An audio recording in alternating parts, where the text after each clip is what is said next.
Estamos de volta no terceiro e último bloco do Alerj Debate de hoje, conversando sobre as questões da audição, com o deputado João Pedro e o doutor Francisco Amarante. Deputado, nós falamos aí ao longo do programa várias questões que implicam na audição. E uma das questões que eu acho que deve ser muito relevante é a questão da higiene, né, doutor? Como é que se faz a higiene do ouvido? Se é que se faz, como se faz, se deve ou não? É incrível, porque o uso do cotonete é difundido. Enfim, se compra em qualquer farmácia e as pessoas, enfim, tentam higienizar o ouvido. Enfim, é uma prática que muitas vezes causa lesão, né, doutor? E usam com muita frequência, né, doutor? Muita frequência. E não é só o cotonete, é o cabo do pente, é o grampo, a tampa da caneta. São vários os utensílios que se utilizam os leigos, as pessoas, para limpar o ouvido. E a gente costuma dizer que o ouvido foi feito para ser limpo com o cotovelo, porque não entra lá, né? Mas, veja bem, a higiene do ouvido, ela deve ser feita somente do lado de fora. Muitas vezes, não, porque está coçando. Se há uma coceira, há um processo inflamatório qualquer da orelha média, deve ir ao médico. Se há uma diminuição da audição, também deve ir ao médico.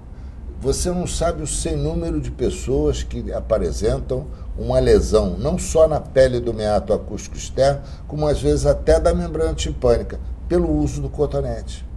O indivíduo vai limpar e muitas vezes ou alguém passa, esbarra no braço, introduz o cotonete mais adiante, vai ferir a membrana timpânica, ou ele mesmo, aquela coceirinha gostosa, porque é gostoso, eu já fiz isso quando garoto, e criei um furúnculo dentro do ouvido, dói, mas dói para chuchu. Então, é um problema muito grande e não se deve usar esse instrumento para limpeza. Doutor Amarante, então o cotonete tem que ser usado do lado de fora? Do lado de fora. Porque muitas vezes você empurra a cera para... Também é outro fator. Às vezes você está empurrando a cera mais lá para dentro, mais junto do tímpano e bloqueando cada vez mais a audição. Doutor Amarante, e a questão muitas vezes, estou com água no ouvido. Enfim, é comum, qual é a razão da água no ouvido? Muitas vezes vai à praia, vai à piscina, enfim, fica no banho muitas vezes, e acontece. Como é que se tira essa água do ouvido? Veja bem, muitas vezes é uma rolha de cera que, enquanto ela deixa passar um pequeno espaço para a onda sonora, a audição ainda se faz normal. Mas pouquinho de água termina por bloquear, e a cera também é higroscópica, ela absorve a água e incha. E muitas vezes é esse o motivo. Mas quando é uma água só, não mergulhou uma água só, já viu a pessoa saltando, pulando para fazer assim, sugar a água? Isso acontece com toda facilidade e é eliminado. Ou então, se você pingar algumas gotas de álcool dentro do meato acústico externo, não vai fazer mal nenhum e o álcool desidrata a pele. E, por exemplo, quem faz natação com frequência deve usar tampão? Deve pelo seguinte motivo, porque protege também contra as micoses, tá entendendo? E também muita gente tem já problema de eczema por umidade, por excesso de umidade. O nadador não está isento disso, então ele deve usar proteção, sim, diariamente. Doutor, como detectar a perda total da audição ao nascer? Como é que se faz para detectar e como se trata isso? Veja bem, eu costumo dizer que o processo deve começar na hora da gravidez, do início da gravidez. Essa mulher deve ser acompanhada para e passo, desde o início, detectada o início da gravidez, até o nascimento da criança. E essa criança, ao nascer, nos países de primeiro mundo, ela não é examinada só pelo pediatra, né? Tem um otorrino, tem um fonoaudiólogo, tem um assistente social para examinar o entorno da família, não é?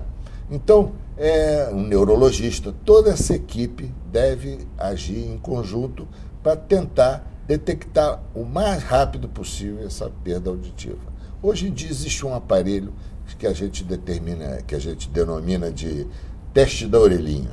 Esse aparelho diz com fidelidade se a criança ouve ou não logo ao nascer. Agora, é uma aparelhagem cara que não existe nas maternidades públicas e que não pode ser feito em larga escala.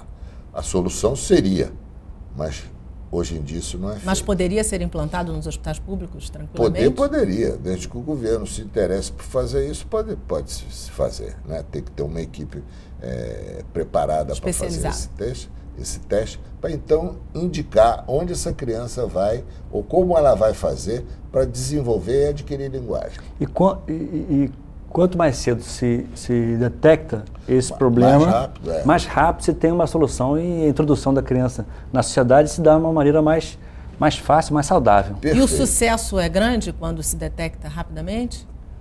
Vamos dizer, o sucesso é grande quando há poder aquisitivo.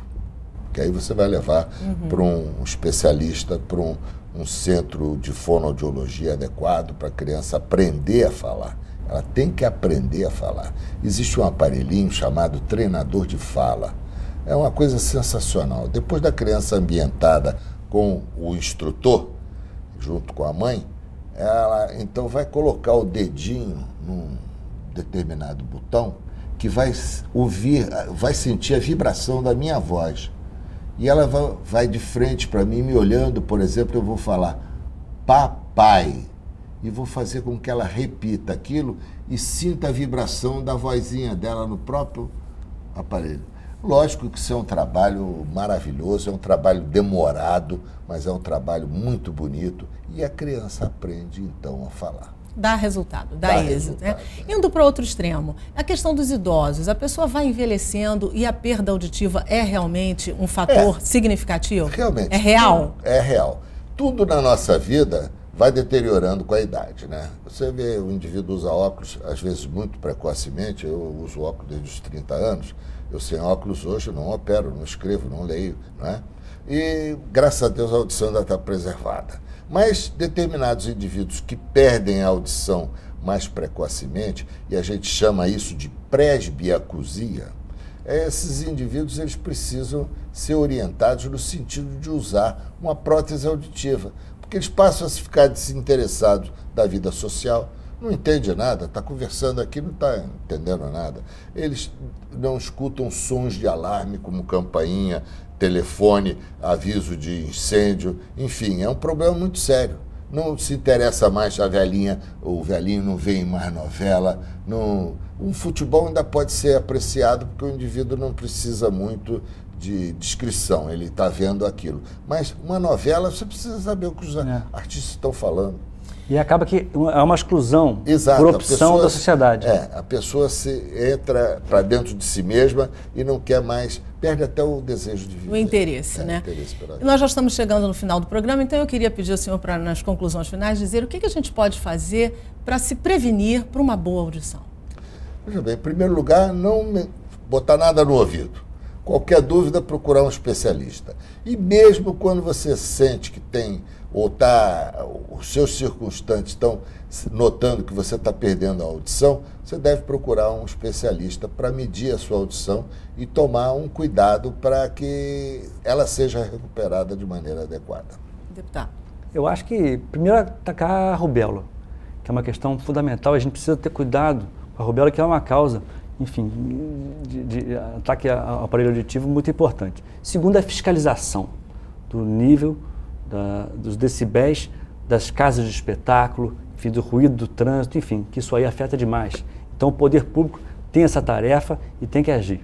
O negócio é fiscalizar mesmo. Muito obrigada mais uma vez pela presença de vocês no programa de hoje. E o Alerj Debate vai ficando por aqui. Se você quiser rever este programa ou qualquer outro de nossa programação, basta acessar www.tvalerj.tv.